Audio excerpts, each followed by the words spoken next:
Hello friends, welcome you all to Polity Simplified series of Dnyanadeep Academy.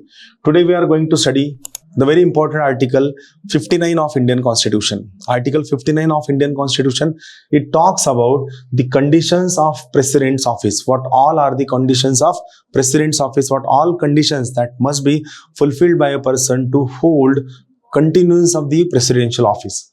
Very interesting article. Let's try to go into it.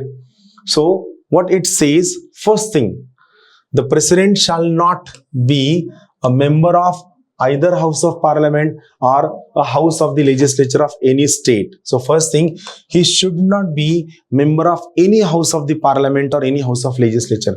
And if a member of either house of parliament or of a house of legislature of any state be elected as a president, he shall be deemed to have vacated his seat in that house on the date on which he enters upon his office as a president, not on the date on which he gets elected. No, that office, that seat shall be considered as vacant on the day on which he enters upon his office. First precondition, that he should not be a member of either house of parliament or either house of state legislature. Second, the president shall not hold any office of profit, any other office of profit which are being mentioned right here. So it is second criteria, that president should not hold any office of the profit. Second thing.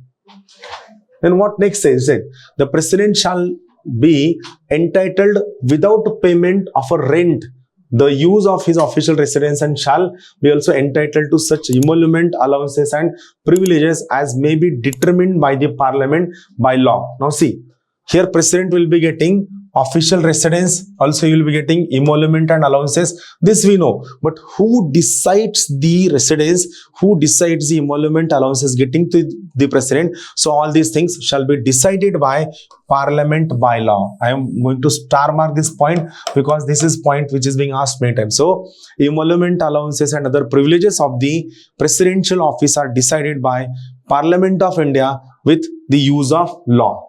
And until provisions in that behalf is so made, such emolument, allowances and privileges as are specified in the second schedule. So unless and until it is changed by the Parliament of India, all the provisions which are made in second schedule of Indian Constitution will be applicable to presidential office.